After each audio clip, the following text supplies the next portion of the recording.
ஹல்லேலூயா. கர்த்தருடைய பரிசுத்த நாமத்திற்கு மகிமை உண்டாவதாக. பரலோக பொக்கிஷம் இந்த நாளிலும் கூட தியானிக்க எடுத்துக்கொண்ட வேத வசனமானது மத்தேயு புஸ்தகத்தினுடைய 8ஆம் அதிகாரத்திலே 13வது வசனத்தை இன்றைக்கு நாம் தியானிக்கப் போகின்றோம். பின்பு இயேசு 100க்கு அதிபதியை நோக்கி, நீ போகலாம், நீ விசுவாசித்தபடியே உனக்கு ஆகக் கடவது என்றார். அந்த நாளிகையிலே அவன் வேலைக்காரன் சொஸ்தமானான். நாம் ஏற்கனவே 100க்கு அதிபதியானவன் கிறிஸ்துவிடத்திலே வந்து தன் வேலைக்காரன் சொஸ்தமாவதற்காக, நீர் என்னுடைய வீட்டிற்கு வர பாத்திரன் அல்ல, நீர் இங்கிருந்து ஒரு வார்த்தை சொன்னாலே போதும் என்று அவன் விண்ணப்பித்ததெல்லாம் இதற்கு முந்தின வசனங்களிலே நாம் செய்திகளாக நாம் தியானித்து கொடுத்திருக்கிறோம். ஆகவே அந்த விசுவாசித்தபடியே அந்த ஒரு உண்மையான விசுவாசம், மெய்யான விசுவாசம் 100க்கு அதிபதியில் இருந்ததை நான் இஸ்ரவேலரிலும் காணவில்லை என்று சொன்னதை நாம் தியானித்திருக்கிறோம். ஆகவே இன்றைக்கு விசுவாசிக்கிறவனுக்கு எல்லாம் கூடும். 100க்கு அதிபதி விசுவாசித்தான், அவனுடைய வேலைக்காரன் சொஸ்தமானான். ஆகவே இன்றைக்கு நாம் தேவனை விசுவாசிக்க வேண்டும். கர்த்தர் அந்த விசுவாசத்தை நிறைவேற்றுகிறவராக இருக்கிறார். இந்த நாளிலும் கூட நான் ஒரு கிராம ஊழியம் தான் செய்து கொண்டிருக்கிறேன். ஒரு சிறு சபை தான். எங்கள் சபையிலே வருகின்ற தேவ பிள்ளைகள் எல்லாம் அரசாங்கத்திலிருந்து வரக்கூடிய கூலி பணம், 100 நாட்கள் வேலைக்குரிய கூலி பணம் வரவில்லை என்றும் அதற்காக நீங்கள் ஜெபியுங்கள் என்று என்னிடத்திலே கேட்டுக்கொண்டார்கள். நானும் இதற்காக கர்த்தரிடத்திலே ஜெபித்தேன். ஏனென்றால் வேலைக்காரன் கூலிக்கு பாத்திரன் என்று வேதம் சொல்லுகின்றது.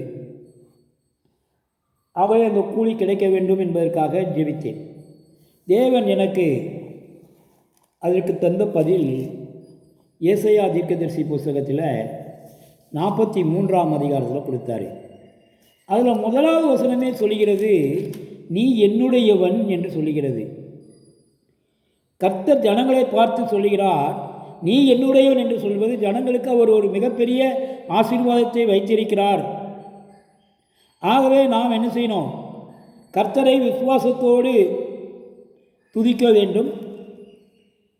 நமக்கு கிடைக்கும் என்ற விசுவாசத்தோடு ஜெபிக்க வேண்டும். ஏனென்றால் நாம் தேவனுடையவர்கள். அடுத்து 2வது வசனத்தை பார்த்தோமானால், நீ தண்ணீர்களை கடக்கும்போது நான் உன்னோடு இருப்பேன், நீ ஆறுகளை கடக்கும்போது அவைகள் உன்மேல் புரளுவதில்லை, நீ அக்னியில் நடக்கும்போது வேகாதிருப்பாய், அக்னி ஜுவாலை உன் பேரில் பற்றாது. அதாவது நமக்கு எதிராக எது வந்தாலும் கர்த்தர் நம்மோடு இருப்பதினாலே நாம் வெற்றி பெறுவோம். ஆகவே நாம் விசுவாசித்தால் கூலிப்பணம் நமக்கு கிடைக்கும் என்று விசுவாசித்தால் கர்த்தர் நிச்சயமாகவே நம்மோடு இருப்பதனால் நம்மை விட்டு நீங்காத கர்த்தர் நம்முடைய எல்லா காரியங்களையும் நன்மைக்கு எதுவாக நடத்தி தருகின்றவராக இருக்கிறார்.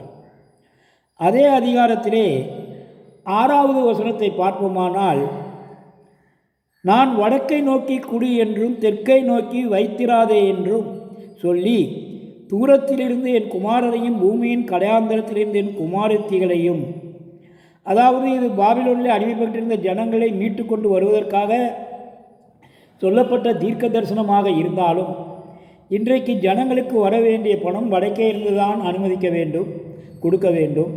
தெற்கே வைத்திராதபடி கர்த்தர் ஆசீர்வதித்திருக்கிறார். ஆகவே நிச்சயமாகவே கர்த்தர் வடக்கை நோக்கி குடி என்று சொல்லுகிறார். தெற்கை நோக்கி அது கொடுக்கப்பட்டவுடன் வைத்திராதே என்றும் கர்த்தர் இன்றைக்கு ஆணையிடுகிறார்.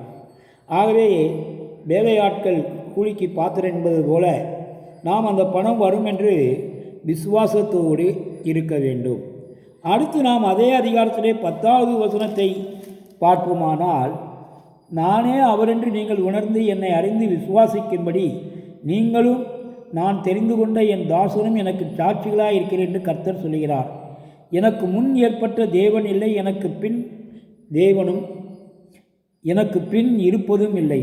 கர்த்தரே என்று நமக்கு வேறு தேவன் இல்லை. ஆகவே கர்த்தரை மாத்திரமே விசுவாசிக்க வேண்டும் என்பதை தான் இங்கே சொல்கிறார். இந்த வசனம் அவருடைய 2ஆம் வருகையின் போது தேவ பிள்ளைகள் சாட்சிகளாக இருப்பதை உணர்த்தும். ஆகவே நாம் சாட்சிகளாக வாழவும் இன்றைக்கு சாட்சி சொல்லவும் நியமிக்கப்பட்டிருக்கிறோம் என்பதை நாம் மறந்துவிடக்கூடாது. ஆகவே கர்த்தர் இந்த பணத்தை உங்களுக்கு வாங்கி கொடுக்கும்போது நீங்கள் தேவனுக்கு சாட்சி பகர வேண்டும் என்பதை சொல்கிறார். கர்த்தர் 23ஆம் அதிகாரம் 24ஆம் வசனங்களை வாசிக்கும்போது, ஆனாலும் யாக்கோபே, நீ என்னை நோக்கி கூப்பிடவில்லை, இஸ்ரவேலே நீ என்னை குறித்து மனஞ்செழித்து போனாய்.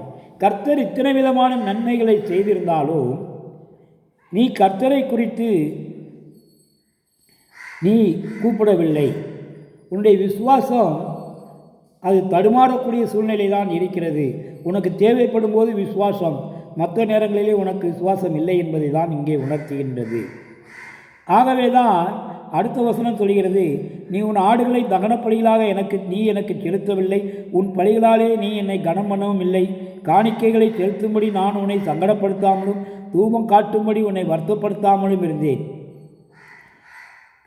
கர்த்தர் உன்னிடத்திலே காணிக்கை கேட்கக்கூடிய அளவுக்கு அவர் இல்லை.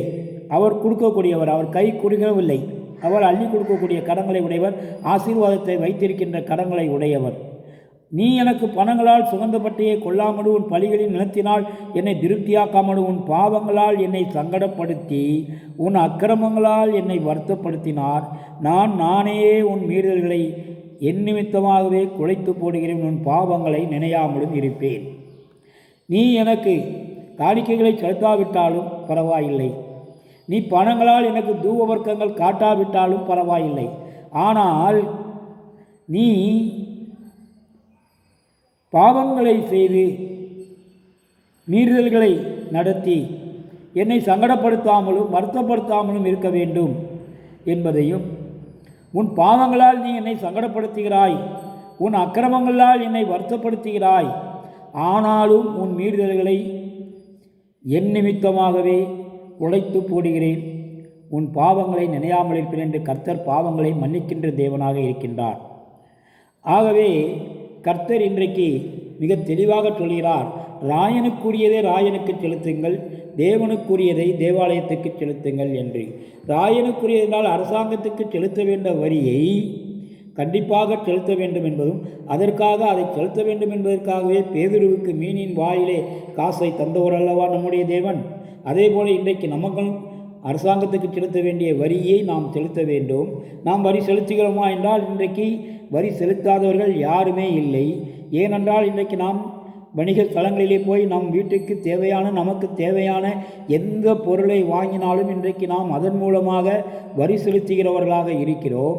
ஆகவே நம்முடைய வரிகள் ஒவ்வொரு வழியாக நம்மிடத்திலிருந்து போகிறது.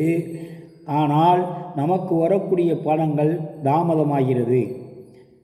கர்த்தர் அதை இன்றைக்கு கொடு என்று, வடக்கே இருந்து கொடு என்று சொல்லியிருக்கிறார், தெற்கே வைத்திராதே என்று சொல்லியிருக்கிறார். ஆகவே இன்றைக்கு நாம் சொல்லப்பட்ட அரசாங்கத்தின் அதிகாரத்திற்கும் நாம் கட்டுப்பட்டு வரி செலுத்த வேண்டும். அரசாங்கத்திலிருந்து வரக்கூடிய பணம் நமக்கு வரும் என்பதை ரோமர் புஸ்தகம் 13ஆம் அதிகாரத்திலே 6ஆம் வசனத்திலே கர்த்தர் சொல்லியிருப்பதை நாம் பார்ப்போமானால்,